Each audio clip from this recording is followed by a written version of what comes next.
You're listening to an Airwave Media Podcast. Welcome to From Beneath the Hollywood Sign. If you love old movies, Hollywood history, or the golden age of filmmaking, you've come to the right place. This is the podcast that talks about amazing stories of Tinseltown from another era and fascinating conversations with writer-producer Steve Cubine and actress-writer Nan McNamara. So, Steve, did Ava Gardner and Howard Hughes have a good relationship? Well, they did until he dislocated her jaw. What? Well, don't worry. She hit him back with an ashtray. From Beneath the Hollywood Sign is the gin joint for you. Hey everyone, before we get started with today's game, just wanted to tell you that we are excited to take part in the second edition of the best trivia calendar in the history of the world. That's right, our friends Jonathan Oakes from Oakes Media Group and Katie Sikelski over at The Inkling have invited us, Triviality, to submit 1 week full of questions for the 2021 Everyday Q&A Trivia Calendar. If you would like to order this calendar, you can go to triviacalendar.net, and once you get it in the mail, you will see 1 week full of questions in our Triviality style. We hope that you figure out what those questions are and maybe try to figure out which hosts wrote them. But if you'd like to order that calendar, which we very much encourage, please go to triviacalendar.net. And thank you once again to Katie and Jonathan for including us this year. Recorded in Chicago, Illinois, with your hosts, Ken, Matt, Neal, and Jeff. This is Triviality. The cream of the crop! Hello and welcome to Triviality, the game where a lack of seriousness meets a little bit of knowledge. My name is Neal. I'm joined here by Jen? Who's Jen? Jeff and That's Ken. their celebrity married name. That's Ken. their celebrity married name. That was an accident, but it also makes sense. So introducing Jen, Jeff, and Ken. Let's start with Ken. How are you today? Pretty good. A little tired.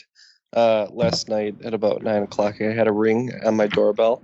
And I usually don't have visitors, so I peeked out to see who it was. A lady locked herself out of the building, so I let her in. And again, 11:15, same lady rings my doorbell again, and then again today at 10:15. So I'm a little tired. It was the same person every time? Same person 3 times in 12 hours. It reminds me of that video. I don't know if you've seen it. I can't remember if I read that it was staged or not, but there was the person going to the gas station and they kept pulling to the wrong side where their gas cap was, and they did yes, like 4. I did see that. It was great. Yes. But this lady definitely met the kaleidoscope of my personality. The first time I was like all cheerful and stuff. And then this morning she met Morning Ken, and that's a different story entirely. So, Matt is not here. It was really weird. So I was working on my construction site, and he was supposed to come have coffee with me, and he didn't. And I had to go over to his house in Boston and knocked on the front door, and there was just a note there that said, I got to go see about a grill. So he really wants to barbecue. So good for him. So hopefully we'll see what that turns into. And what movie is that from? That's from Good Matt Hunting. Okay. Yeah. But in place of Matt, we have some very special guests. They're both Intercontinental Champions on Patreon, which we appreciate their support. And they're coming to us from Ohio. That's Drew McClurg and Ryan Miltner. How's it going, guys? Good. How are you? Good. Why don't you tell us a little bit about yourself? And yeah, just anything you want to tell us is good. It'll be on the air, but as long as it is legally okay, since one of you is a lawyer, then it's all right. Yeah. So I currently am a cook or a kitchen manager at a local brewery in the area. In charge of all kinds of people. I actually had to run in this morning and teach them how to make omelets because no one in the kitchen today knew how to make omelets. I'm usually the omelet guy. So, all right. Yeah, so I'm Ryan Miltner. I'm an attorney most of the time. Drew and I are on a pub trivia team together at the brewery where he now works. We're both graduates from the University of Toledo, although I think I graduated about the time Drew came into existence. Yeah. So there's a bit of an age gap, but we have a couple things in common, and we're looking forward to today's game. Thanks for having us on. Ryan, University of Toledo, is that the Rockets? Is that what they're known by? They are the Rockets. Yep. I was going to try to sound like I knew that just from prior knowledge, but I had to Google it. I was just curious because I like knowing what other mascots are. Was there a mascot, or was it just? Yep. There's 2. There's Rocky and Roxy. I was hoping it was either Roxy or Rocky, and I'm definitely happy now. So. And if you want some fun, Neal, you go ahead and Google Rocky the Rocket circa 1993. That's a heck of a costume. Yeah, Rocky the Rocket, 1993. It's no Brownie the Elf. It is no Brownie the Elf. You're correct. And Brownie is here. How are you, Brownie? Oh, just a little tired too. He also had a strange person ringing his doorbell. Okay, so I'll have to look up this later, the Rocky the Rocket 1993, because all I'm getting is pictures of dogs at the vet, and it's definitely not the type of rocket I wanted to look at. So, okay. All right. Close. Yeah, exactly. Well, thank you very Neal, much. Please. Thank you for joining us. As Bob Barker says, spayed and new to your pets. I wrote today's game, which is the first in a while, so I'm looking forward to it. I tried not to make it entertainment heavy, so it's not really entertainment heavy except for the swing rounds. We'll see how that goes. But Jeff and Ken are going to be a team, and Ryan and Drew are going to be a team. So Ryan, Drew, what is your team name? We're going to go with Legality. See if we can pronounce that a few times.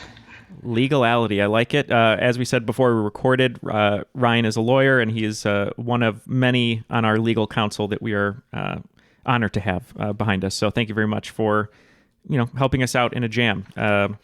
And Ken and Jeff, what's your team name? Well, since we're both exhausted, and usually when I'm exhausted, I revert to Zen Ken, which is the gut reaction version of myself that just makes quick decisions based on gut.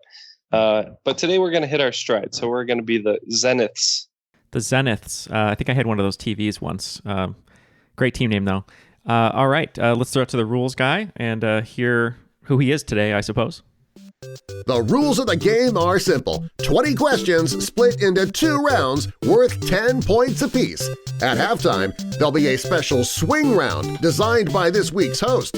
After regulation, players will enter the final round with the points that they've accumulated and will have a chance to wager 0 to 30 points on 5 categorized questions. At the end of the game, someone will be named the cream of the crop. The cream will rise to the top, oh yeah. All right, everyone, let's get started. I wrote this game. Let's see how it goes. Question 1. Listeners might say it would be a complete failure if you couldn't name this typical Italian style of bottle with a round body or bottom that partially or completely is covered with a close-fitting straw basket. So, Jeff, I can picture what he's talking about, but I have no idea what that's called. Do you have any idea? Yeah.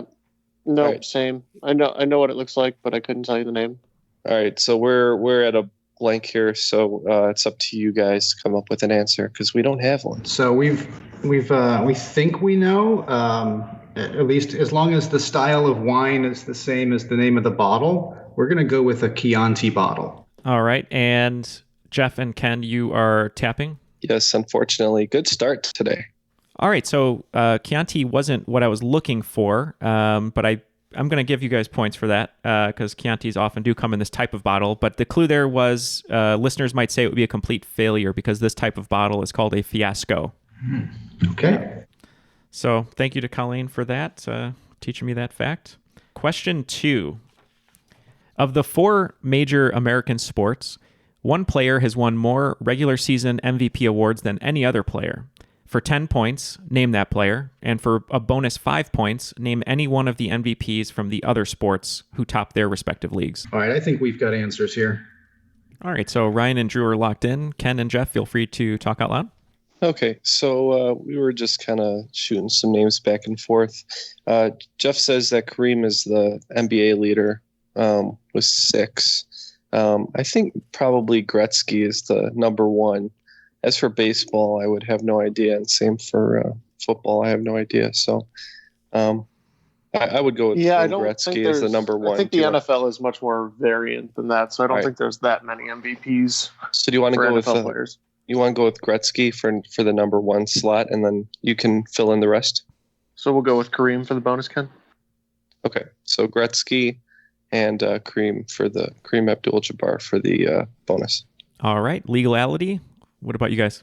Okay, so we thought Gretzky for the most, and then we were kind of figuring the others, like you guys said, you're not sure about baseball and football. We were kind of the same thing. They kind of tend to fluctuate with maybe 1 year, and then there was a gap year between, and we couldn't figure those out. But for baseball, we're going to try with Barry Bonds, and for basketball, we said Jordan, but we don't think that's right. Okay, so both teams' official answer was Gretzky for the number one, and then we had Kareem Abdul-Jabbar and Barry Bonds for the bonus, and everyone's getting 15 points. That's great. So Gretzky has the most with 9 in the NHL, Kareem Abdul-Jabbar with 6, the most in the NBA, Barry Bonds with 7 in the MLB, and then the NFL, Peyton Manning with 5. And now he sells, what is it, insurance? He sells insurance. Nationwide, it's on your side. Yep, he sells insurance and then pegs kids with footballs in playgrounds. But yeah, great job, everyone. Points all around.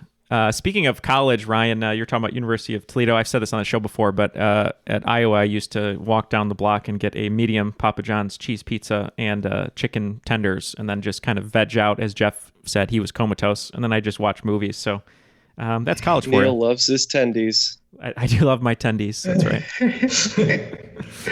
All right.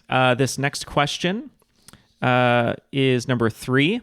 What now famous shipmaster's appendage became the contributory cause of war between the Kingdom of Great Britain and the Kingdom of Spain in 1739? And for the record, I will accept either the name of the war or the particular appendage.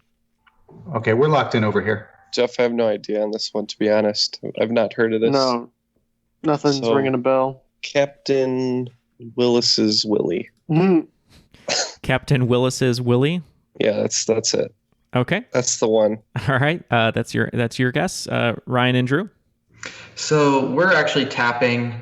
I feel like it's something I maybe heard on Misinformation or something like that, but I couldn't. It's like right on the tip of my tongue, but I couldn't pull it off.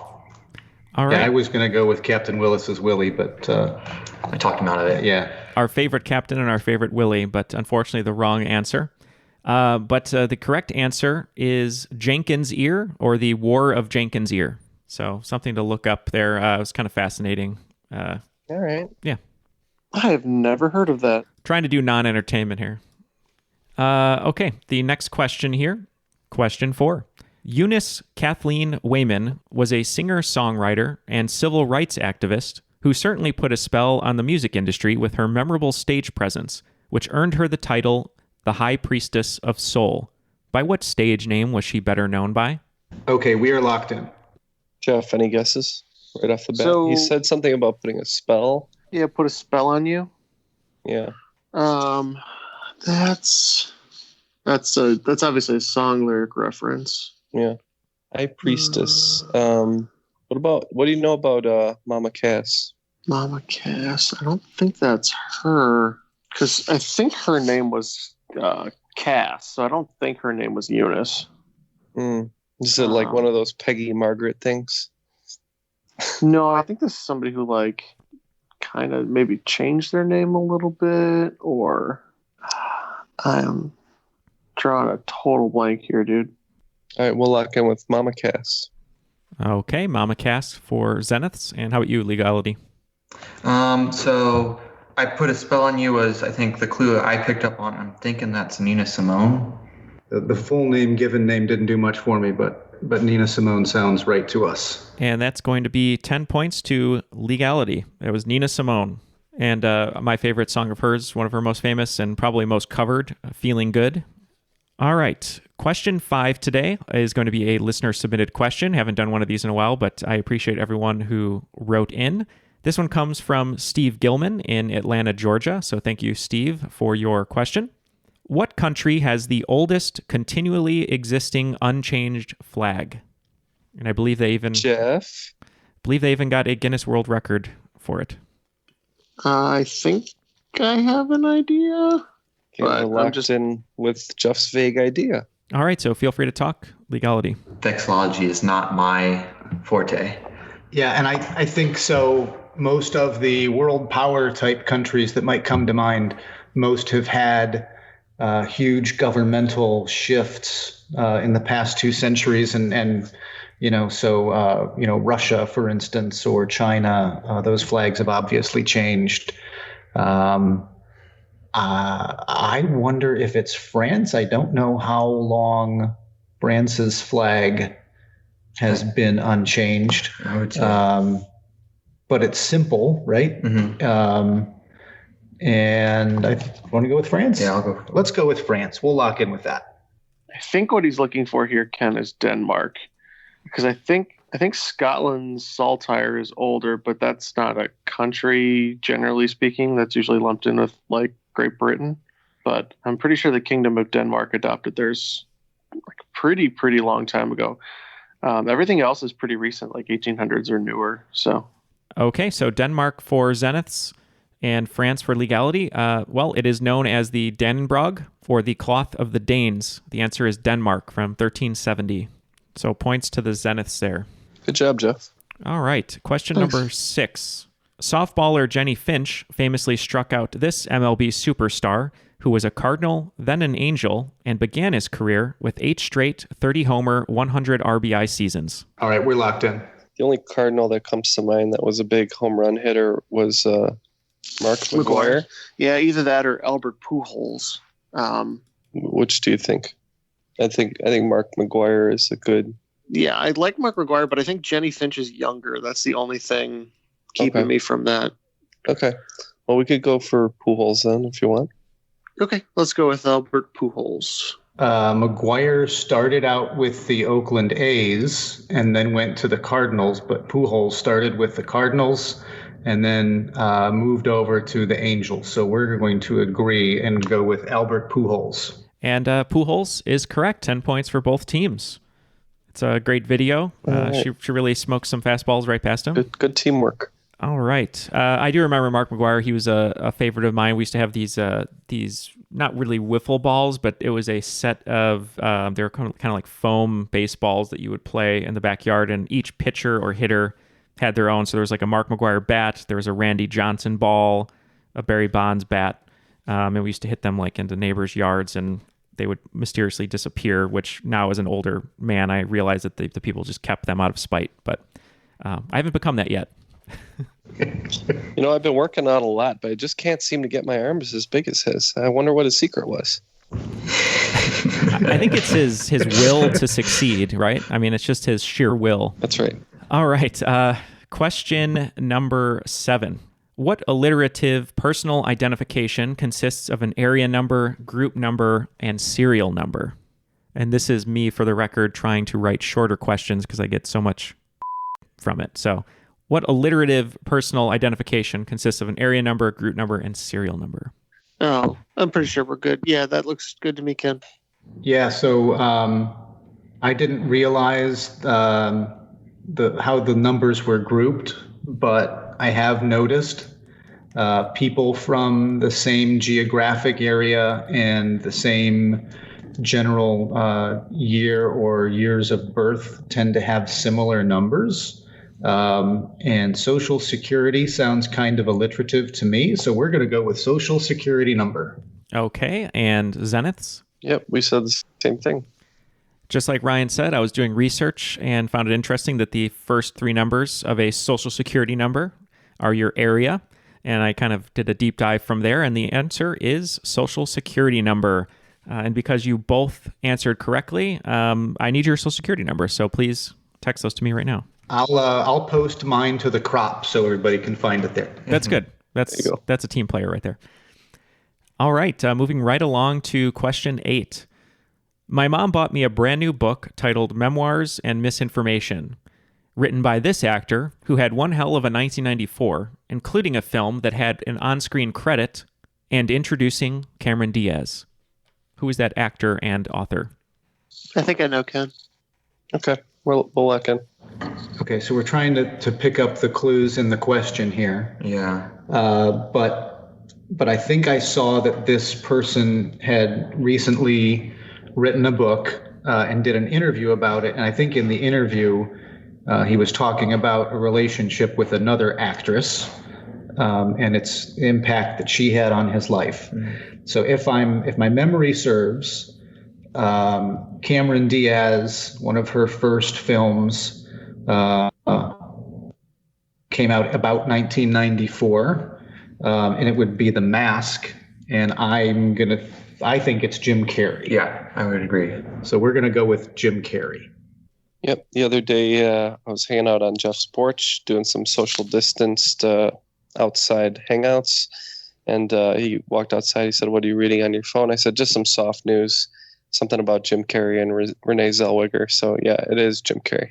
Jim Carrey is correct. Yep. And I'm excited to read this book. There's actually a fascinating interview he just did with Jimmy Fallon, where apparently he was in Hawaii when they had sort of that missile blunder where they pressed the wrong button and sent out the alert that missiles were coming for Hawaii and were going to hit.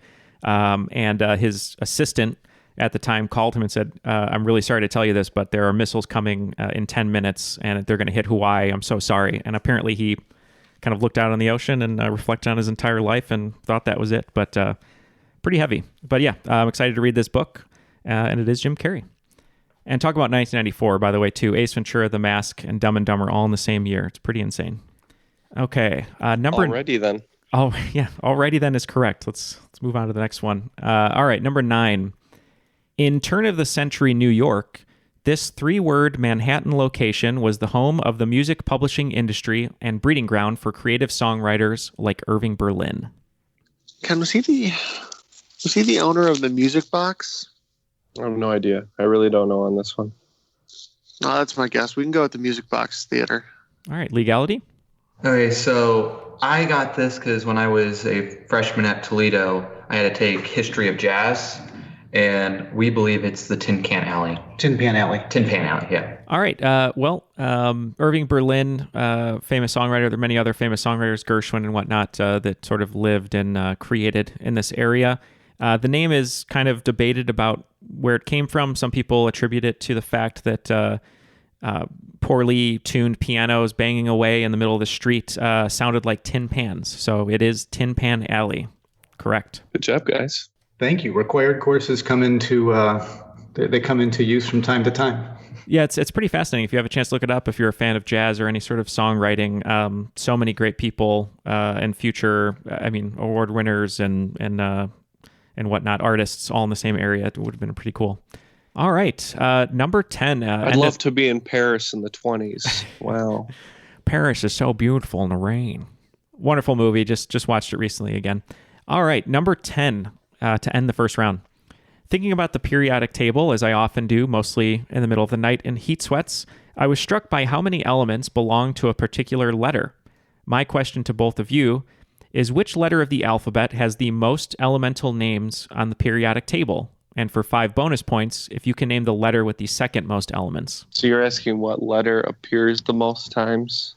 Yes, and for 5 bonus points, what letter appears the second most times? And this would be first and second letters, or third in some cases? So whatever the first letter of the element is would be the letter I'm looking for. Yeah. Yeah, my gut says it's T for 1 and A for 2, but just trying to make sure like there's some weird H ones that I'm not missing. And yeah, I was thinking it comes up with like H2 is probably pretty close. Yeah, because it comes up with like hafnium, but it also comes up with like mercury. You know what I mean? So not just the ones you would think. Yeah. Yeah, let's go T and then A. I didn't write them all out, but that's my gut. All right, Neal, we're going T and A. I would expect nothing less. Okay. TNA for Team Zeniths and legality. Okay, so it's been a while since I've really looked at a periodic table. I have one in my basement hanging up, but unfortunately it's a periodic table of alternative music and its evolution, so that's of no help here. So we went through, we're thinking, I came up with a number of A's, a number of H's. For whatever reason, we went through M. We think could be one of them, and then I'm thinking way back to high school chemistry, and so a number of the highest numbered elements had, I think, probably temporary names at the time. I'm no scientist, but they all began with U, and there were probably 5 or 6 at the end. Then you have uranium and a few others. So we're going to go with M and U. Okay, so we got TNA from the Zeniths and MU from legality. Jeff, I know you were probably trying to think of the Triple H element, Hunter Hearst Helmsium, but the correct answer, unfortunately, is not going to get you guys any points. Number 1 with 12 is the letter C, featuring favorites like Cobalt, Copper, and Matt's favorite, Californium. And second is the letter T. So Jeff was there, just not as it wasn't the first. T has 11 right behind C, with C as favorite, titanium, and then things like tantalum and Tiger Woodsium. So C has the most, T with the second most. I think you made a few of those up. I'm not positive, but I can't be positive either, but I think I was pretty close at least. All right, well, after the first round, it looks like Team Zeniths has 55 points and Team Legality has 75 points with a slight lead there. Before we get into the swing round, just wanted to tell everyone to join us over at The Crop. Ryan mentioned it. You can come hang out, give comments on episodes, hear about episode sign-up sheets and different things that we're doing over there. So please join us over at The Crop or on Twitter and Instagram at TrivialityPod. All right, gentlemen. The swing round today is called Quarren Stream and Chill. So now that streaming numbers are higher than ever due to lockdowns, quarantines, and stay-at-home orders, I'm going to give you a short description of programming and the streamer it is exclusively on, with a heavy nod to Netflix, and a few clues for those of you who don't partake in these apps. And all I'm looking for is the title for 5 points. One question, I'm going to have you fill in the title, but every other answer is just a title. So these are titles on streaming apps across the board, but I'm hoping that the clues in there will help those who do not have those apps. Number 1, Apple TV film adaptation of the 1955 nautical and war novel The Good Shepherd, written by and retitled by its Academy Award-winning star. Number 2, based on a series of novels by Anne M. Martin, a group of young women in a Connecticut suburb band together to deal with themes such as illness, moving, and divorce in this Netflix original adaptation. Number 3, a comedic film on Hulu that shares its name with a California desert resort city and stars Andy Samberg, Kristen Milioti, and J.K. Simmons, who keep running into each other. Number 4, on Netflix, a familiar children's imagination game has erupted into an obstacle course competition show and is like so hot right now. Number 5, Amazon Prime reunites Project Runway stars Heidi Klum and Tim Gunn so they can make it work on what new fashion competition reality series they created and present.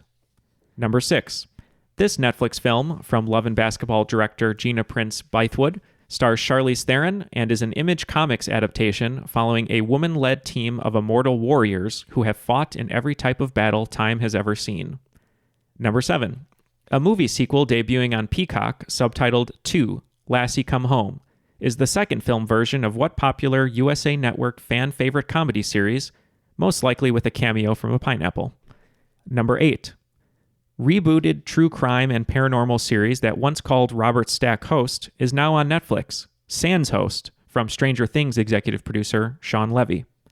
Number 9, developed exclusively for HBO Max, this late-night talk show is a spin-off of a legendary series and features an equally legendary mononymous character behind the interview desk. Finish the title, The Not Too Late Show with blank.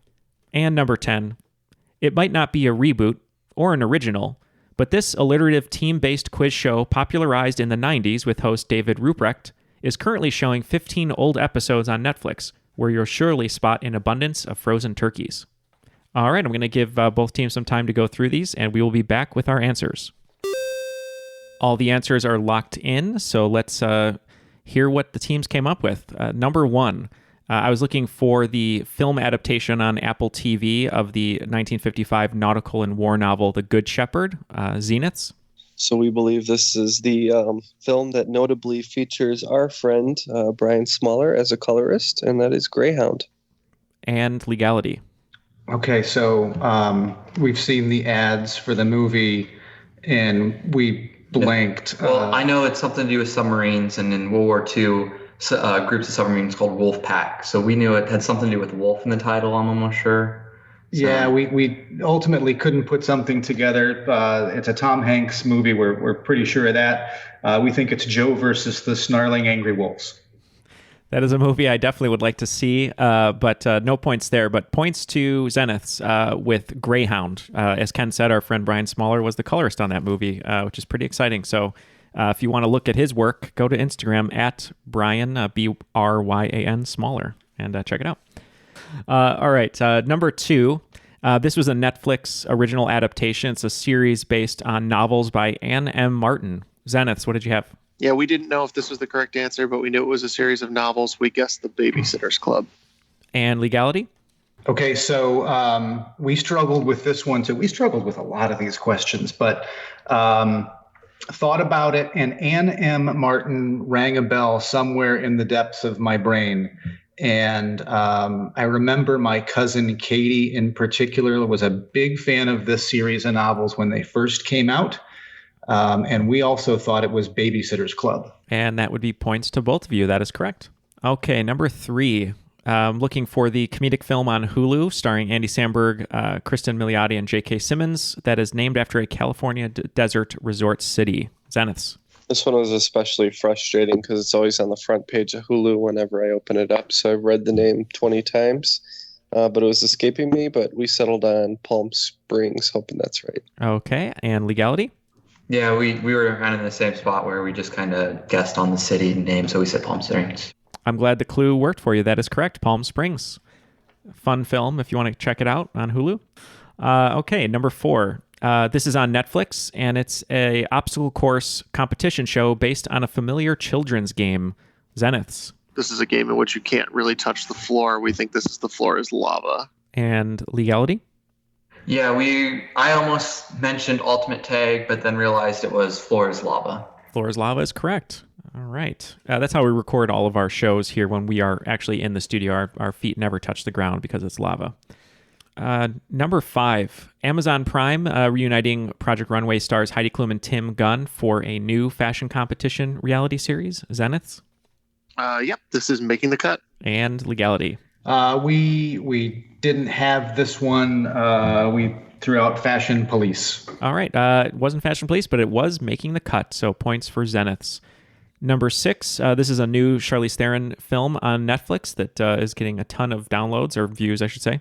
And it's from Love and Basketball director Gina Prince Bythewood about a woman-led team of immortal warriors, Zeniths. Yeah, this one was equally frustrating because I've read the title and I've seen the promotional material on this a bunch of times, but the title was just escaping me. So we're just going to say Friendship is Magic. That it is. And team legality. Walked in the house the other day and it's The Old Guard. The Old Guard is correct. That is 5 points for legality. All right. Number 7. Just watched this last night. It's a movie sequel on Peacock, which just debuted, subtitled 2, Lassie Come Home, based on what USA Network comedy series? Zeniths. We don't know too many USA Comedy Network series, so we think this is Psych. All right. And legality. Yeah, I got this right away. One of my favorite shows is Psych. That is correct. Psych. All right. Number 8. This is a rebooted true crime and paranormal series that used to have Robert Stack as a host, but the new version on Netflix has no host. Zeniths. We believe this is Unsolved Mysteries, which one of the mysteries I think has already been solved thanks to some viewers. And legality. So I remember sitting up, I think on Wednesday nights it was, and watching the original with Robert Stack, and remember in particular the D.B. Cooper episode. It's Unsolved Mysteries. Yeah, points all around. And as Ken said, it's pretty cool. They have a tip line and website at the end, and apparently they were getting flooded with anonymous tips, and several of them were working out. So that's good to hear, because some of those first few episodes are pretty heart-wrenching, so it'll be nice to get some closure there for sure. And maybe one of these days we'll solve the mystery of where is Matt, and is he a robot? Yeah, actually, maybe we should submit that to Unsolved Mysteries. Number 9, developed exclusively for HBO Max. This is a late-night talk show featuring a legendary mononymous character, and I needed you to fill in the blank. So it is the Not Too Late Show with, and who is the person that goes in that blank? Team Zenith? Well, you said mononymous, but I think his first name is Tickle Me, right? Yes, I was going to say terrifying parents for possibly saying things that they misconstrued as bad words. We went Elmo. And legality. We also said Elmo. Elmo is correct. He is the newest late night host. All right. And number 10 might not be a reboot or an original, but this alliterative team-based quiz show is on Netflix, at least the first 15 episodes, with host David Ruprecht. Team Zenith. The show known for going straight for the frozen turkey is Supermarket Sweep. And legality? Yeah, my sister, who lives in Chicago, actually sent me a text late at night one evening and said, I can't believe this is on. And it's just as magical as it was when it originally aired. It's Supermarket Sweep. And Supermarket Sweep is correct. I encourage all of you to watch the first episode if you have Netflix. Not only is it a fun reminder of the fashion of the 90s, but there's a great moment where they're doing the big sweep, I think it's called, at the end, and one of the competitors, sort of this big burly guy with his cart, and he's basically just stalking the other woman who is trying to get, her items, and he's just getting everything that she's getting right behind her or seeing what the clue is, and it's pretty funny. It's a 90s game show at its best, so Supermarket Sweep. All right, well, legality, you actually did a lot better than I think you thought you did. You picked up 40 points. And Team Zeniths picked up 45. Going into round 2, it looks like Team Zeniths is at 100 even, and Team Legality with 115. Round 2, question 1. If you walked into a cloning facility and saw 2 versions of Kiefer Sutherland's most famous TV character, one on your left and one on your right, according to the rules of the card game Euchre, which one of these clones is the more powerful clone, according to in-game rules? Jeff, I know nothing about Euchre, so it's a 50-50 guess. Should I just make a guess? Mm-hmm. All right, we're locked in. We think it's the right Bauer. All right, and Zeniths? We also said right. Okay, the cards are known as right Bauer and left Bauer, and the right Bauer is the more powerful card, which is the jack of the trump suit or highest card in the game except the Joker, so points all around. That one, thank you to Misinformation for your entire episode on Euchre. It's very interesting because I know nothing about it, but I did after listening to it. All right, number 2, speaking of cards, whether it's Penn and Teller on a big stage or Ricky Jay's infamous close-up magic, both these examples and every magician partakes in this 11-letter, 4-syllable skill from the French for light of hand. So originally when he was reading this question, I was going to say sleight of hand, but I have no idea about this one, Jeff. So I might need to tap. I don't really know magic phrases. We're going down the sleight of hand route, but we're drawing a blank on this one too. No, so you guys were both on the right track.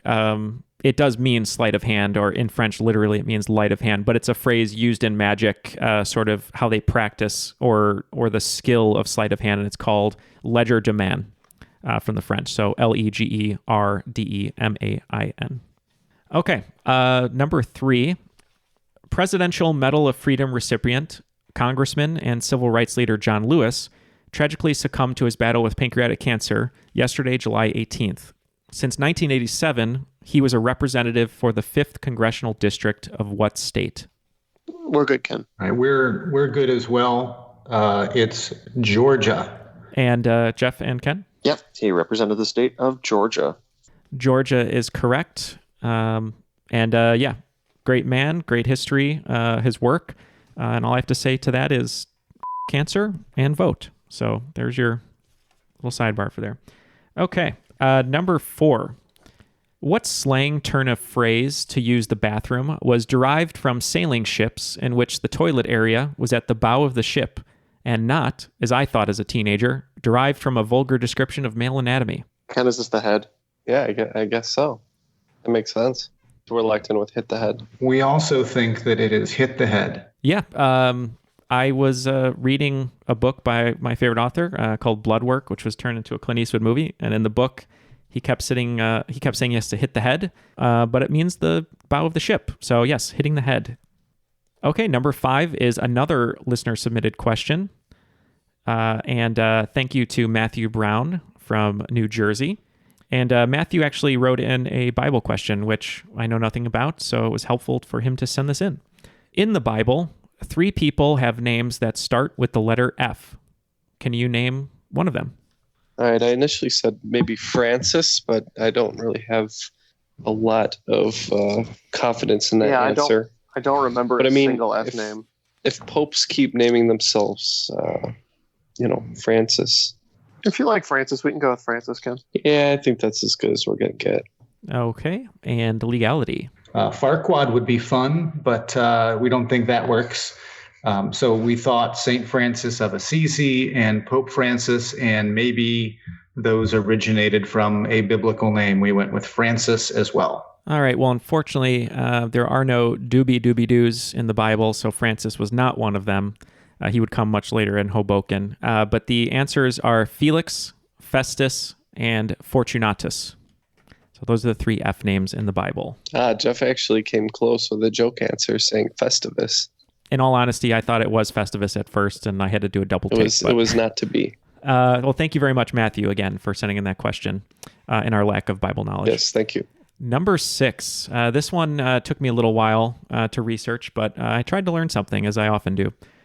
Located in international waters and not owned by any specific country, despite several tries, this well-known world location sits closest to the Canadian territory of Nunavut, with Greenland coming in a near second. All right, Jeff and I had a little discussion, and we're good to lock in here. I'm thinking it's the island that Canada will plant their flag, and then Greenland will come in, take their flag and plant their flag, but they also trade in their whiskey and whatnot. But I can't think of the name of that island. Yeah, whatever. Drew has more thought on this than I certainly do. We're both gonna. Yeah, we don't have a real guess here. How about it's the island of Atlantis? That's our guess. All right, so got fans of Jason Momoa over here. What about Zeniths? It's funny, I actually mentioned that island exactly like that to Jeff as well. But we didn't go with that. We went with the North Pole. All right, well, the North Pole is correct. So points to Zeniths. I believe the island you were talking about, Drew, was Hans Island, possibly? Or Hans Gruber Island, as I like to call it. Do not plant your flag on my land. Yeah, so Jeff, I did some research. You can correct me if I'm wrong. You know this more than I would, I'm sure. But I learned that technically there are 2 points that can be considered the North Pole, the North Magnetic Pole and the North Terrestrial Pole. So yes, there's also the there's like the geomagnetic North Pole, which is where like the compass is actually aligned to, and then there would be the actual coordinate one. Yeah, that would be terrestrial. So yep. Same thing with the South Pole. There's several different South Poles. And if you are a marathoner, I did some research for $20,000 American dollars. You can run a marathon on the North Pole, which sounds utterly terrifying and horrible. All right, moving on to question 7. Poem titles One Today, Praise Song for the Day, Of History and Hope, On the Pulse of Morning, and The Gift Outright all have what specific event in common? That sounds like gibberish to me. We're locked in with a guess here. Yeah, no idea on this one. I mean, I haven't heard of any of those poems. Man, I have no idea, Jeff. Maybe like the Pearl Harbor attack or something like that. Dude, I have no idea. All right, we'll say Pearl Harbor. Okay, so we're not certain about this, and my uncle is a poet, so he's gonna not be pleased that we don't know this, or at least I don't know this. I think it's something as mundane as just a sunrise. Sounds something that would be an inspiration for many poems. So we're going to go with sunrise. All right. Unfortunately, no points to either team. I just figured it out, Neal. Did you? What is those it? are poems read at inaugurations. Yeah, that would be correct. So they are all poems read at presidential inaugurations. Only 3 presidents have had poets read at their inaugurations. That would be Obama, Clinton, Bill Clinton, and John F. Kennedy. And just for the record, in order that I read the poems, for Obama, it was Richard Blanco and Elizabeth Alexander. For Bill Clinton, Miller Williams and Maya Angelou, who wrote On the Pulse of Morning, which won her a Grammy. And the last was Robert Frost, who read for John F. Kennedy. Number 8.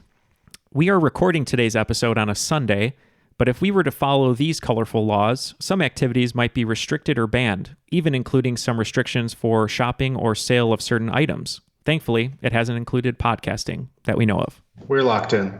All right, the legal team locking in. No surprise there. Zeniths?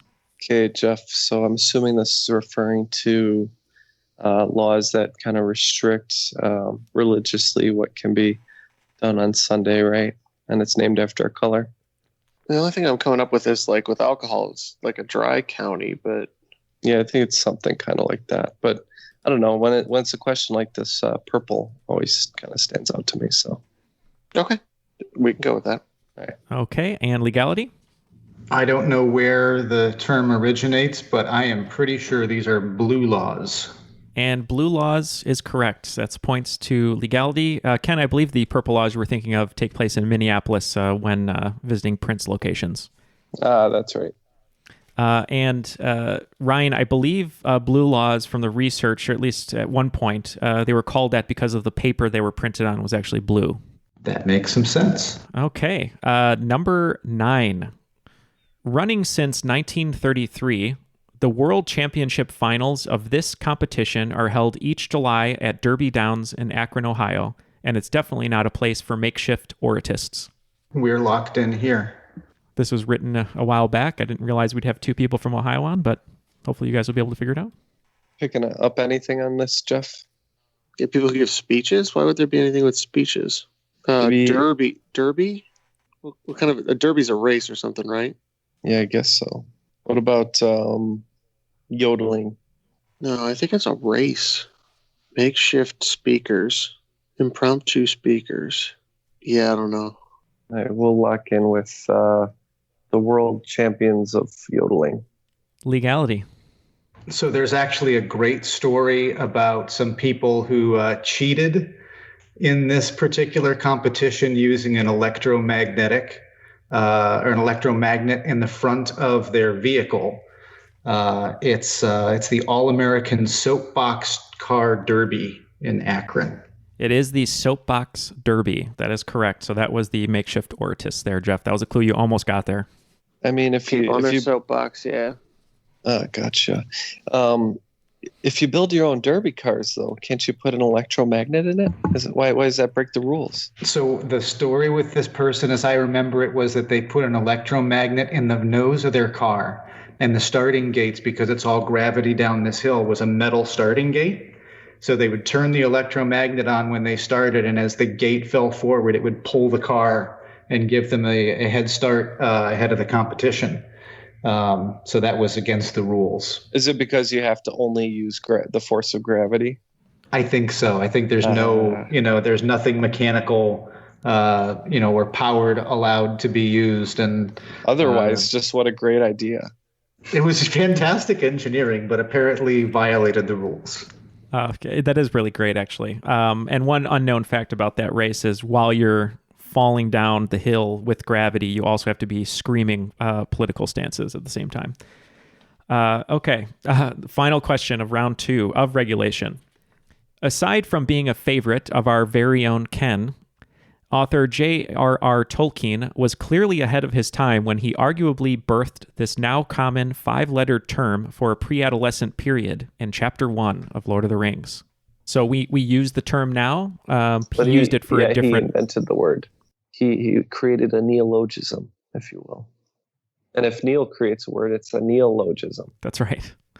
Jeff just texted me something, and I think it's right. Yeah, Jeff didn't text us an answer, so we're stuck. How about, I don't know, teeny, Teeny? Teeny, okay. Their answer was close to what we came up with. Jeff, do you want to answer this? So I believe this is tween. And tween is correct. So Tolkien was talking about hobbits in their 20s who were irresponsible, but for us, it is someone between 10 and 12, or 9 and 12, excuse me. So tween is correct. Almost got me to read Lord of the Rings, but just not quite. After regulation, the scores going into the final round are Zeniths with 150 and Legality with 165. So those are the points you have to work with to wager. And here are your final round categories: Succession, Billions, Lucifer, Endeavor, and Narcos.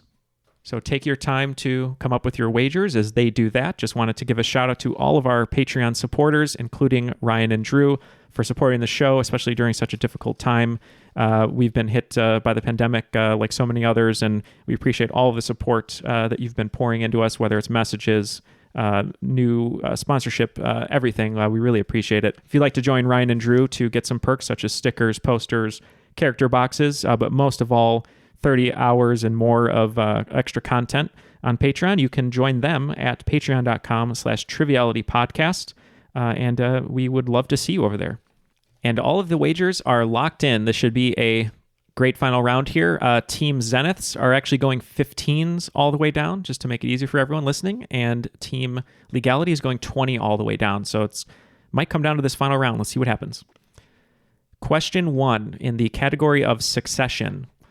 Signing into law the Presidential Succession Act, which placed the Speaker of the House second in line for the presidency, this Missouri-born president would have given the reins to Speaker Joseph W. Martin Jr. if something happened to him, because at the time, he didn't even have a vice president.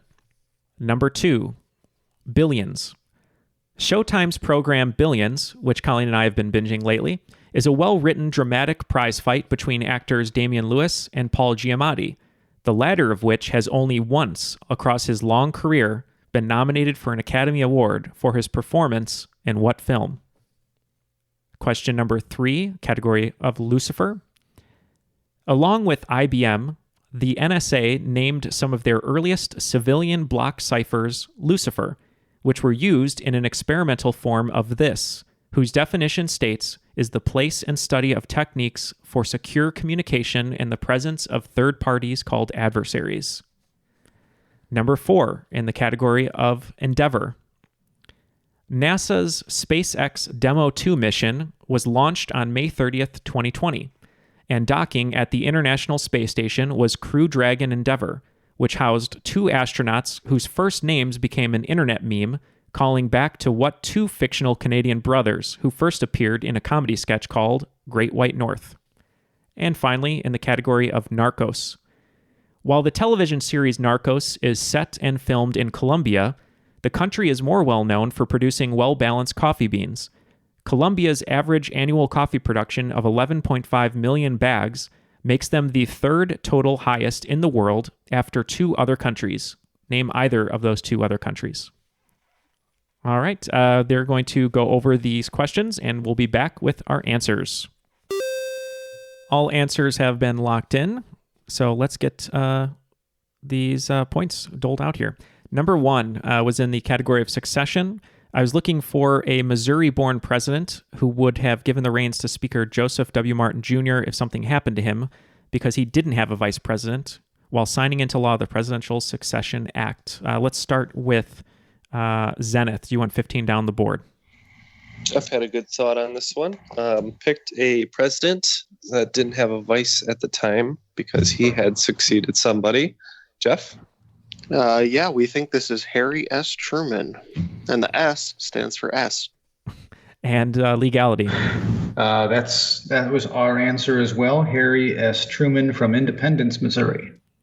And Harry S. Truman is correct. Points across the board. Number 2 was in the category Billions. I was talking about watching the show Billions, and I said it was a dramatic prize fight between actors Damian Lewis and Paul Giamatti. And Paul Giamatti was only ever nominated for 1 Academy Award for his performance in what film? Zeniths? Now, I don't believe he was nominated for Shoot 'Em Up. He could have been nominated for Cinderella Man or American Splendor, but ultimately we settled with Sideways. Okay, and Legality. Okay, so we had 2 films that we thought of. I think, if I remember right, Paul Giamatti was in Straight Outta Compton. He was also in Sideways, and we were between those 2. We ultimately settled on Straight Outta Compton. All right, both good guesses. And Sideways was kind of where I was hoping people would go, but in the question, I led you with the clue prize fight. So the answer is Cinderella Man. Oh, I completely missed it. It's crazy. Only Cinderella Man, and he's been in so many great movies. Number 3 was in the category of Lucifer. I asked, along with IBM, the NSA named some of their earliest civilian block ciphers Lucifer. What type of secure communication was I talking about? Zeniths? Yeah, we had no idea on this one, so we just had to say cybersecurity. All right, and Legality. We just did cryptology. And cryptography or cryptology is correct. There you go, 20 points to Legality. All right, number 4 was in the category of Endeavor. We were talking about the NASA SpaceX Demo 2 mission, And the two astronauts on that mission shared names with a comedic sketch called The Great White North that were about Canadian brothers who also had a film adaptation about it as well. So I was looking for the name of the characters people were attributing them to in the internet memes. So let's start with Zenith's. So funny enough, my introduction to these two characters was from a terrible movie that I think my dad watched way back in the day called Strange Brew. This is with Max von Sydow. This is Bob and Doug McKenzie. And Legality. Yeah, so we, I first thought was Terrence and Philip, but then realized that was not the way to go. And I remembered the McKenzie brothers, but we could not come up with their first names to save our lives or to save our 20 points. And yeah, Jeff was correct. It was Bob and Doug McKenzie, and the astronauts on the mission were Douglas Hurley and Robert Bankin. But we were looking for Bob and Doug McKenzie. Okay. Telling me Max von Sydow was in Strange Brew. It's great.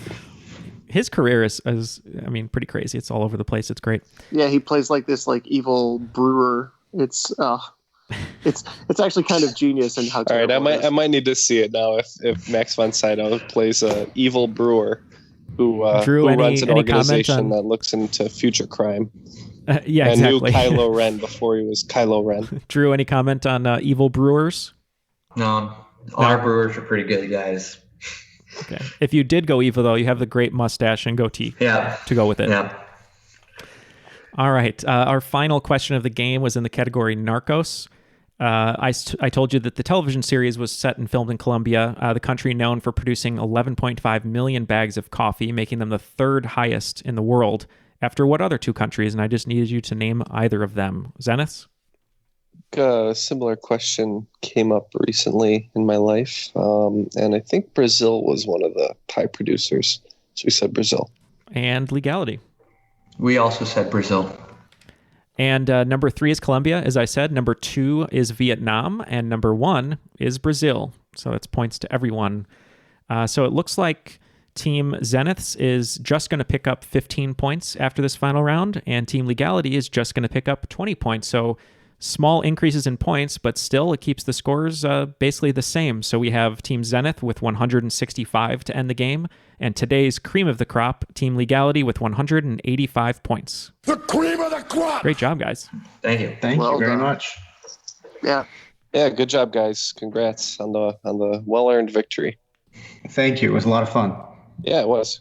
Any final words, shout-outs, anything you'd like to talk about, gentlemen? Blanket statement, stay healthy, stay safe. Shout out to Terry and Julie. They're the local host of our trivia zone. Yeah, that's a good shout out. Shout out to the rest of our team, our pub trivia team, which includes friends and family, including my wife, Jen. And we go under the name of Trebek's Rejects every other week. And thank you again to the three of you for hosting us. It was great having you. Thank you so much for joining us and for your contributions on Patreon. Really appreciate it. Hard-fought game between two teams. Thank you for joining us. And might I add, maybe next time there is a pub trivia, you go by Trebek's Rejects, a Rob Zombie film, for a full name there. But as Ken said, we appreciate your Patreon support and for joining us today. Special thank you to Jeff and Ken for being here as always, and to Matt. Hopefully he gets to find that grill he's looking for. My name is Neal, and that was Triviality.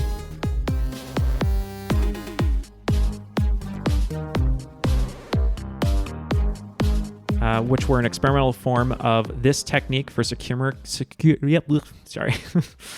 I'm just going to keep that in. I think Neal just had a glitch. I think I did just have a glitch.